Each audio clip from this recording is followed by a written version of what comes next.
આ તરફ રાહુલ ગાંધીએ લોકસભાની ચૂંટણીનું નામાંકન ભર્યું છે। વાયનાડથી રાહુલ ગાંધી લોકસભા ચૂંટણી લડી રહ્યા છે, ત્યારે રાહુલ ગાંધી સાથે પ્રિયંકા ગાંધી પણ હાજર જોવા મળ્યા। હાલ કેરળના વાયનાડના સાંસદ છે રાહુલ ગાંધી।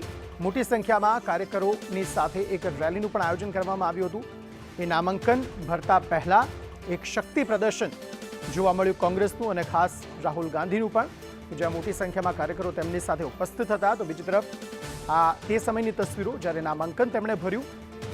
બહેન પ્રિયંકા ગાંધી પણ તેમની સાથે ઉપસ્થિત હતા અને રાહુલ ગાંધીએ લોકસભાની ચૂંટણી માટેનું નામાંકન આજે ભર્યું છે। તેઓ વાયનાડથી સાંસદ છે, ફરી એકવાર ત્યાંથી તેઓ ચૂંટણી લડી રહ્યા છે અને શક્તિ પ્રદર્શન સાથે નામાંકન ભરવા માટે રાહુલ ગાંધી ત્યાં પહોંચ્યા હતા।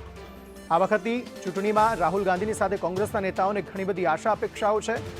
સારી એવી સીટો મળશે તેવી પણ અપેક્ષા, કારણ કે રાહુલ ગાંધીએ ભારત જોડો ન્યાય યાત્રામાં અલગ અલગ રાજ્યોમાં અલગ અલગ જિલ્લાઓમાં જઈને લોકો સાથે સંવાદ કર્યો છે અને એ સંવાદનો તેમને ફાયદો થાય છે કે નહીં તે આ ચૂંટણીમાં જોવા મળશે। આ તસવીરો તે સમયની જ્યારે શક્તિ પ્રદર્શન તેમણે કર્યું, એક રેલી કાઢવામાં આવી હતી। રાહુલ ગાંધી નામાંકન ભરવા જઈ રહ્યા હતા તે સમયે મોટી સંખ્યામાં જે કોંગ્રેસના કાર્યકરો હતા તે તેમાં ઉપસ્થિત જોવા મળ્યા।